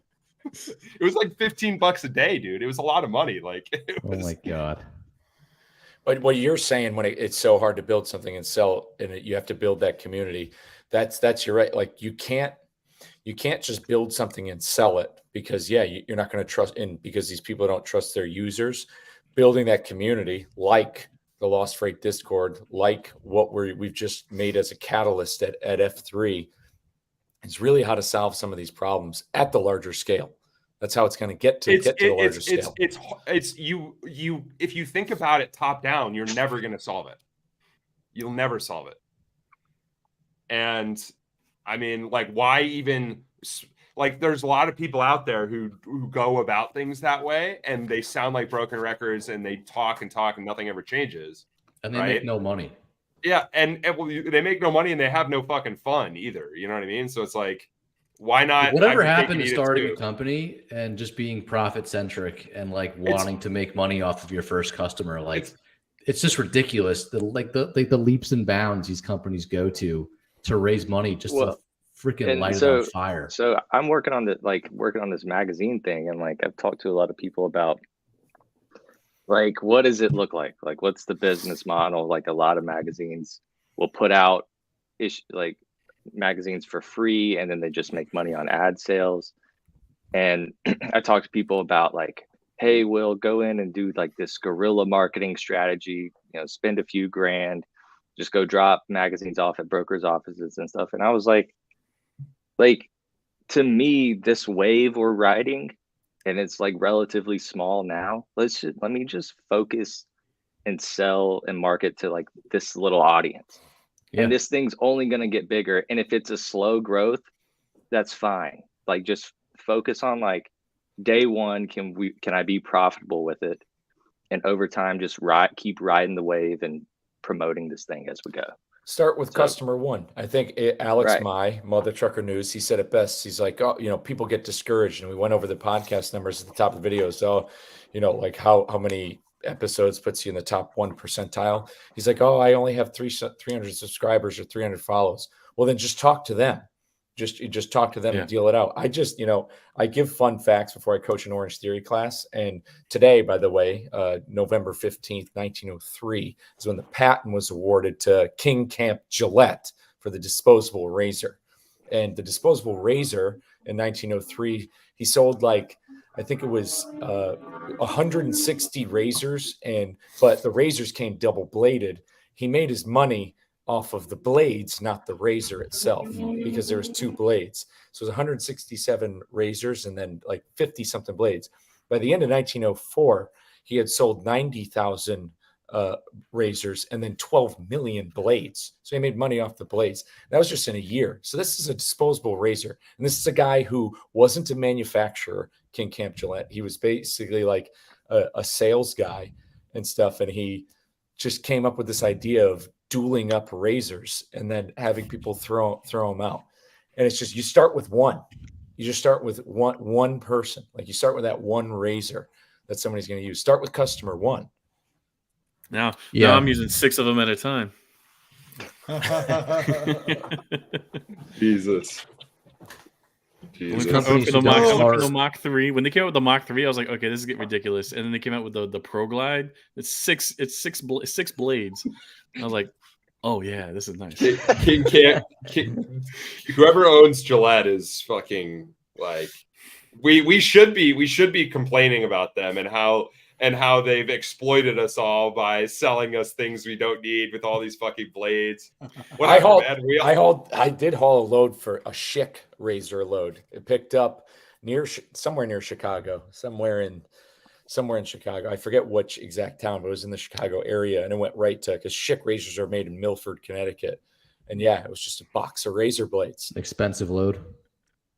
What's the next razor blade? What's the next innovation for Lombard Trucking Podcast? We've been talking about F3 and the industry and tech and meta of the business. But this is the 100th episode of your show, Mike. Let's bring it back to the show. What's going on with the show? What do you got planned? What do you want to do? What's the next step? What's the next yelling video? Like what do you got coming? What do you got coming to your fans? Never mind us. Never mind this like tech bro podcaster circle jerk bullshit people are watching. What are you doing for the people? What do you got coming for the people?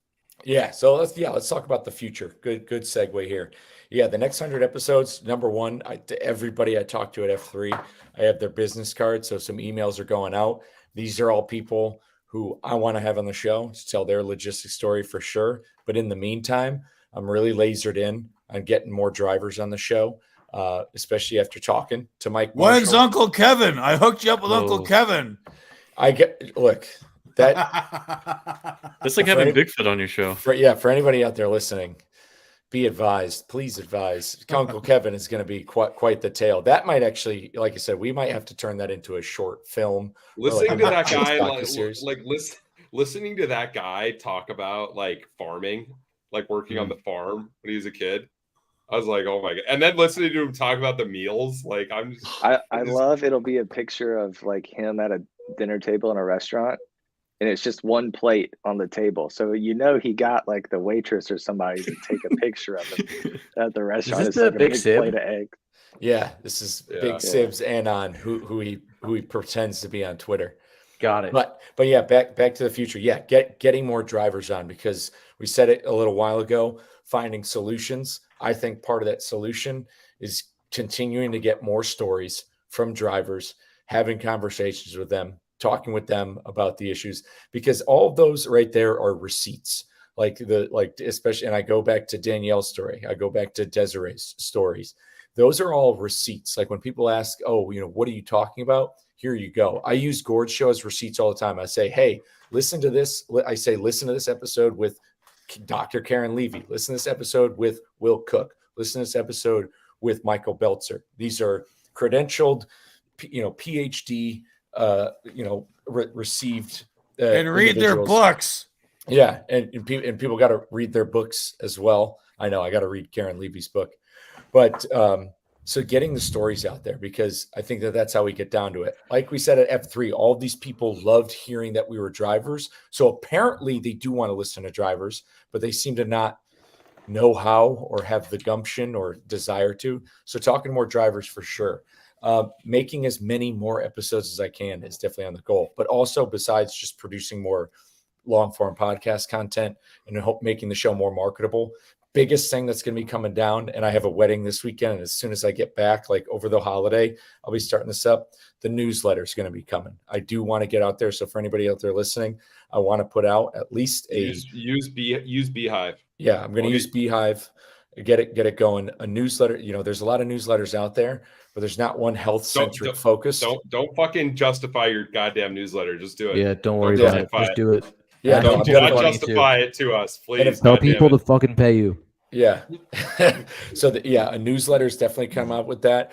Just butt your way into my inbox. Why don't you? Yeah, no, I will. Exactly. You're invade it, conquer it. That is conquered territory. Yeah, you need to figure out a way. So, like, I love whenever you go live. You're never like, "Hey, I'm going to go live on this." You're always like, "I will be addressing the nation." Yeah. How do you do that? But like for somebody's inbox. Yeah. Call it addressing the nation. Yeah, just all caps. It's attention. A big subject line. We sleep on the battlefield. Yeah, like every a lot of phrases. There's a newsletter is definitely going to come. I definitely want to be given doing something with workouts for drivers, especially people who are very at risk. And I say at risk based off of their current health, because you obviously can't just tell people to start running. You need to start small. So getting into designing an actual something for people to follow. And I've been having conversations with Dr. Mark Monera about that. He's a guy I'm interested in working with. He was also a guest on this show. That's definitely going to come. So, there's a lot of stuff down the line that I definitely want to get into. Definitely more, addressing the nation. I'm going to have a lot more solo episodes. I'd like to, Craig really inspired me because about this not being a zero-sum game. Alex Mai covers the news. he does a really good job. I like his videos. He's got a big platform, but sometimes people like a little bit more polarizing stuff. Like when I make green screen videos on TikTok that always like get fired off. So I think make a little bit more content based around that. But yeah, there's a whole world of opportunity out there that F3 definitely motivated me for. That the next 100 episodes, next 500 episodes, I'm really, really much looking forward to. Fuck yeah. Yeah, this is gonna be great. Yeah.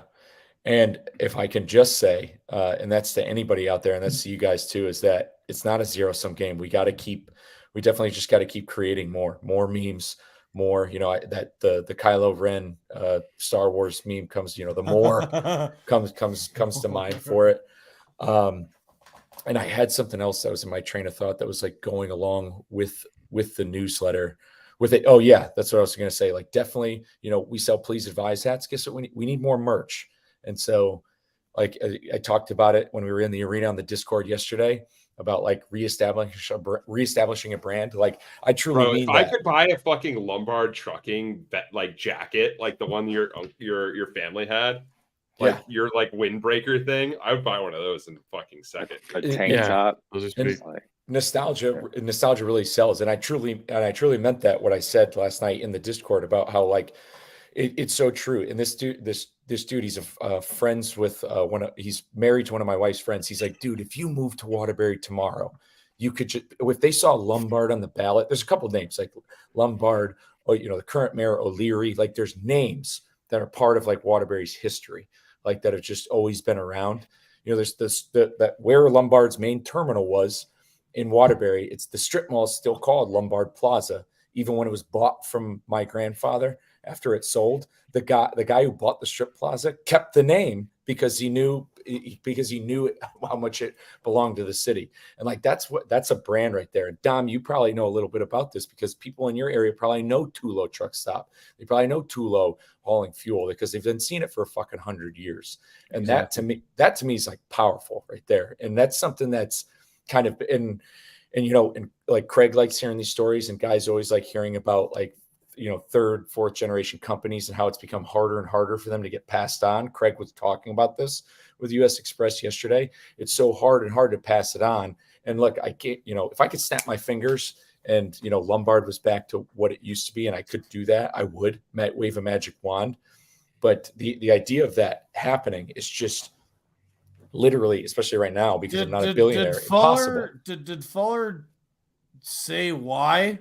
Did he get into it? Because usually it's like people don't want to do the work or deal with the massive pains in the ass that is trucking, right? Of US Express. Well, yeah, in a macro sense, he was discussing how like trucking companies have like collapsed over passing it down because when the leadership changes, it happens. And he was very open and honest about it. And I feel like he wouldn't be insulted if I repeat what he was saying because he's allowing the Discord chat to go live on a recording. But, the business was handed down to his brother, and his brother didn't, basically had nothing to do with the business growing up.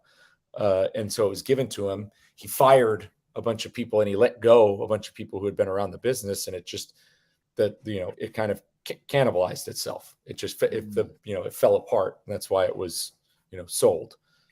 I just gotta say too, it's 10:37 at night, and he is tweeting up a storm right now while we're in the middle of this. What's he saying? What's Fuller saying? Oh, gee, he's just going crazy on. He has a really good joke here. There is a shortage of 60,000 memes, down from 80,000 last year. We need to fund national meme schools. Talk about a guy who like gets it. Yeah, I will start one of those right now. Pay me. This is what we've needed the whole time. And it's crazy to talk about manifestation. Like a year ago, do you think Craig thought he would be, tweeting about this with the driver shortage? And it's like now it's like the whole argument now was getting the media to realize that the ATA's narrative is false. And now we have the media, finally, because FreightWaves, I like how Craig says that he likes to avoid policy stuff. When it comes to legislation, because it takes away your credibility towards reporting on the industry, because then people then associate you with a bias or with something or with an agenda. But when it comes to the driver shortage narrative, I mean, it has implications on the industry, so it's worth reporting on. And he's reporting the truth, and he's the only media source that is now reporting the truth, besides News Nation, which allowed me to come on and actually tell the truth, and Fox Business for allowing Craig to come on. So finally, it's starting. Those gates are cracking. The dam is definitely cracking on that narrative. Yeah, talk about rolling a boulder uphill. Like that's been like a really hard push to get rolling. But I really feel like it's picking up steam now. People are seeing that the winds are changing. And I don't want to, and I definitely don't want to like badmouth people, because I am a dues paying OIDA member, but OIDA says that they've been trying to debunk it for 30 years. Well, how come it's 30 years? So they've been trying to debunk it for 30 years.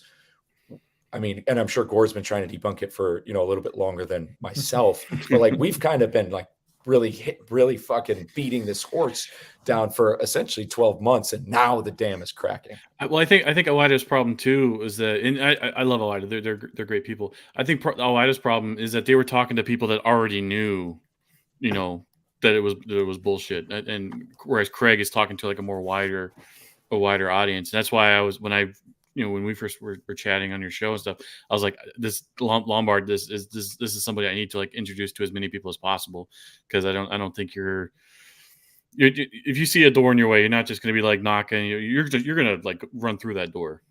Nobody's going to stand in your way. You got to think big. And when it comes to the future, because I'm definitely like, even though I'm like loud and I make my running videos, at the end of the day, like I'm not one to go out and like think, go out and like brag, or I don't want to tear down. I want to build bridges at the end of the day. Yeah. I want to build bridges. I don't want to tear them down. But when it comes to what we're trying to do, changing, growing these communities, you've got to walk around and act big. Like, so when I interact with people, I'm going to act as though I'm just as on the high of a platform as a guy like Alex Maya's show. I'm going to walk around confident, and because a lot of people, especially when they get into content, they suffer from imposter syndrome. You got to really put that to bed. Reed's helped me put that to bed. Gord's definitely helped me put that to bed. You can't be, because we're not imposters of anything. We're just Reed's really good at that. I have to hand it off to Reed. He's very encouraging, very positive energy, good stuff. Like we have to realize we need to send it to Billy. I want this magazine to do well. I want it to go places. Too. Yeah. We're going against well-suited, very wealthy, kind of established legacy parts of the industry. And but where we're coming at it from, we're at the same level playing field at the end of the day. And I think that, man, I think we're really building something great. You guys have helped me build something great. But yeah, the next 100 episodes, the future, a newsletter is just, there's going to be more Lombard at the end of the day. Like that word. And to hear Craig refer to me as Lombard, like, fired me up. The fact that he just calls me Lombard, even though, I know my first name's Michael, but that's what I want to be like called. That's what I want. That's the name that I want out there, because that name used to be out there. It used to be the king of the Northeast at one time. Dom, I'm sure if you talk to any old truckers, they might remember seeing those yellow trailers. Actually, I've got a cool little picture I wanted to show in. I think I've got it right over here. I wanted to drag. But yeah, some merchandise is coming. There's definitely some big things afoot, but there's big things afoot for all of us here. But here's a cool pic. This is a badass photo. I hope you guys can see it. But this is from I-84 in Connecticut. This is about exit 16, if you can see it. And I don't know how they got this is from the 70s. I don't know how they got this picture taken. I know there's a little bit of a glare. Two trucks passing each other, nice. Yeah, two trucks passing each other on a bridge, and that bridge is still there in exit 16. That's awesome. But yeah, so I got to build a studio so this picture can go up. But it's a dope picture I got. But that's what I'm looking for in the future. It's just more Lombard out there, and at the end of the day, bridging that divide of the communication, opening up lines of communication. Speaking of more Lombard, how goes the baby making process? Gord's asked if I've stopped pulling out. I think my dad listens to this. He might listen. He's not an hour and 45 minutes in. He went to bed. No, he might listen to it tomorrow. Who knows? Man, I surely you're gonna show Drea the same attention you've given us. Oh yeah, without a doubt. The same amount of time I give you guys.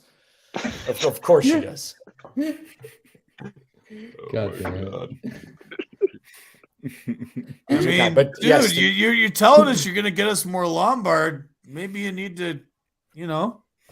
well, we talked about it on the Discord, building something to pass on to somebody. That's definitely the main goal, and hopefully, Lord willing, that's able to be coming soon as well. Because yeah, not only I don't want to just do this for myself, and I know there could be people out there saying, "Oh, you're full of shit." That's what everyone says, but no, I'm not building it for myself because we talked about it again in the arena.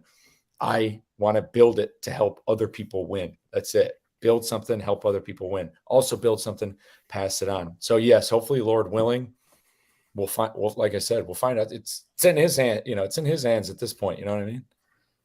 It's in your hands, actually. Well, yeah, him and mine. It's in your pants. Yeah, but he gave it to me. The Lord gave that to me. All right. So he controls it. Fucking God. But let's go around the tomb. Let's go around the room. Somebody asked that question on Twitter, like, what are 3 things you're proud of in your life? But let's close this things out. Let's go it around. Let's instead of 3 things we're proud of in life, 3 things that are on the future for you guys and where anybody who's listening. And like I said, this is a live recording going on now, but this will be on all podcast platforms. So if you listen to this entire episode, everybody who's on this show and beyond, number 1, get on Twitter and come hang out with us. Sorry, I know Gord is not allowed because the crown of Canada doesn't allow him back on Twitter. But we post on your behalf. Yeah, Thank you. But let's go around the room. Let's talk about either 1, 2, or 3 things that's on the future for you guys who helped make 100 episodes possible. Billy, you got the magazine. What else is in the future? Could be career-wise, whatever. I think the magazine, I think just staying consistent doing this. I'll share a little personal detail. Probably within the next year, I hope she's not listening to this, but I'm going to propose to my girlfriend. So I got that cooking. Yeah, I mean, those are the big things right now. That's great, man. That's good. And I admit that was another thing that was great. And I know I'm stretching it out, but when Dooner, Craig, and Alex were on stage and they specifically took that time out to talk about the fact that when it comes to being successful in life, who you decide to spend your life with is a huge factor in that. Hey, there's some people out there who want to stay single and they become successful. That's cool. But I can tell you, and I'm not rich or anywhere near Craig Fuller's status, but everything I do is a lot better because of who I'm with. They're absolutely right. Like who your partner is, who you're married to. Is your wife listening right now? Mine? Yeah. No. Did she hear you? No, I'm in another room. No, she's clip this, send it to her. Yeah, I might have to, but yeah, who that is definitely matters. So he's got more important things to send. Reed, what about you? Future, what's going on next? You got Freight Gong. What's coming down the pipe? Yeah, I mean, 1,000. Like, hopefully, build a fucking kick-ass, like, fully integrated private supply chain where we can just fucking all build really cool shit, and I hope to contribute my own cool shit to that the Freight Chad stack, as we're calling it. Nah, but yeah, I mean that fucking. I'm gonna sell thousands of hats. I'm gonna buy probably a couple G-Wagons. I'm gonna I'm gonna hopefully, God willing, be probably telling you guys about some other cool shit that we're gonna do soon. Just keep doing cool shit and getting more people involved. Yeah, bringing more people in the ring, and that's definitely on all of us. What about you, Tom? What do you got? What's on the radar with your end? I'm definitely going to keep growing my personal brand and do more stuff on LinkedIn, other socials. In 2024, should be able to finally get my dad fully retired and kind of get his stuff figured out. That's been a long time coming. We've been working on that for like 5 to 7 years, but I think in 2024 we're actually going to make some progress on that. And then additionally to that, just I want to be more present. I want to not spend so much time worrying about numbers on screens and just get outside more and get out of the glass. I call it, get away from the computer. Huge opportunity for you with Tulo Truck Stops, by the way. Like we were just talking about Truck Stops Twitter account and stuff like that. Like if you like, what is that? Yeah. Can What I is just say that one face- thing? Yeah, go on. Like I don't have autonomy over the Tulo truck stop to the extent that I would like to. If I did, and I hope to soon have that autonomy, like I want to do so much exciting stuff. Like I want to literally have a booth where I can just film drivers on like what they're going through that day. I want to offer all like locally sourced, not local, I'm in Jersey, but like real food. I don't want to buy shit distributor product. I want to actually run a small truck stop. And when I'm at like Freight Waves next year and you guys are all so nice, but other people come up to me and they're like, yo, I can't wait to come see your truck stop. Like, I don't want to think in the back of my head, like, no, you really don't, because it's not ran to the level it should be. And like, I really want to get past that stage in my life where I show up to my truck stop every day and it's actually my fucking truck stop. Like, I could tell you T&R Oil Company is my company. Like I run that. That is my shit. But the truck stop's not yet. And I hope to be able to like nationally announce that that's different sometime in the near future. Yeah, dude, that would be dope because that could be a really funny, engaging social media account. You could just troll TA, like for Trucker Appreciation Week. You could just troll TA with how like piss poor like their parking lots are or something, and show like We could pictures do of- so much, man. Yeah, and there's I a- just You, hope to you get could there. actually have like a proper New Jersey deli going on at your truck stop. Oh, Yeah. God. Cool. Yeah, Taylor Yeah, Ham. we could literally do anything. I mean, the place could just be just so incredible, and I can't wait to get there. Hell yeah, Gord. What about you, man? What's up? What's up next? Oh, dude. Trying to focus a little more. I found myself a little overextended, but I'm going to try and nail down some writing projects. I've got this thing for Freight Bandit, and I'm gonna get that on paper. I've got another further investigation into shortage stuff, and I'm just gonna keep writing. I'm not on Twitter, and I don't do memes, so I have to do long form, verbal, written memes. Bro, you need to start posting more on LinkedIn. Yeah. You really do. I'm telling you, you do, bro. That's Like, your arena. Yeah. Like the fact that you are only on LinkedIn is the funniest thing like on the planet. Like when I see when Gord comments on a post, I'm just like, oh my fucking God. Like that's just absurd. It's absurd. I'm gonna take Reed's advice and lean into LinkedIn. How's that? Dude, you're gonna, yeah, please do. No, that's good. Yeah, on your end, Gord, absolutely. Like LinkedIn, it could be very much your arena. I think the writing is something huge. That's definitely definitely need to keep on the writing, like those, because those are receipts too. That's what I'm trying to do. I'm trying to make more receipts and provide better argumentation, and keep it real and expose negative narratives that don't help the business. I just like the rest of you. I want the trucking business to be better. I want it to be better for both the tech bros and freight side of it and management side of it, and be better for drivers, owner operators, guys that sell fuel like Dominic.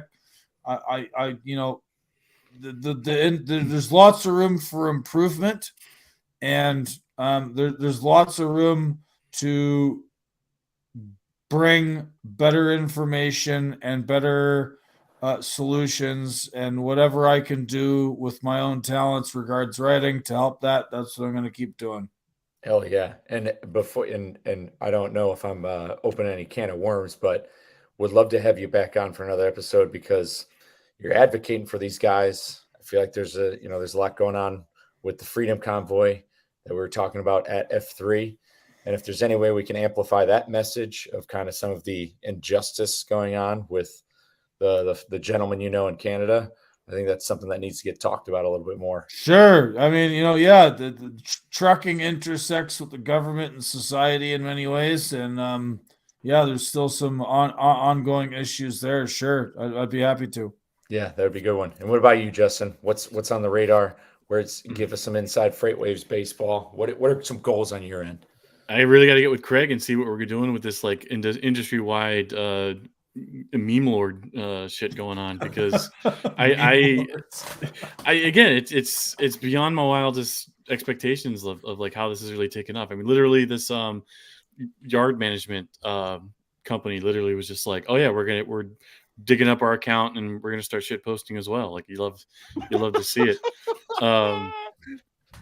We need more of that kind of energy, and anything I can do to like help push that along, I want to do as best as I can. I really had to like reinvent myself like 2 years ago, jumping out of the truck and driving a desk, and I mean I had to like reinvent myself when I started driving a truck. So I'm kind of in this cycle now in my life where like I have to constantly reinvent myself like every 5 years or so. So I have a lot of opportunities right now.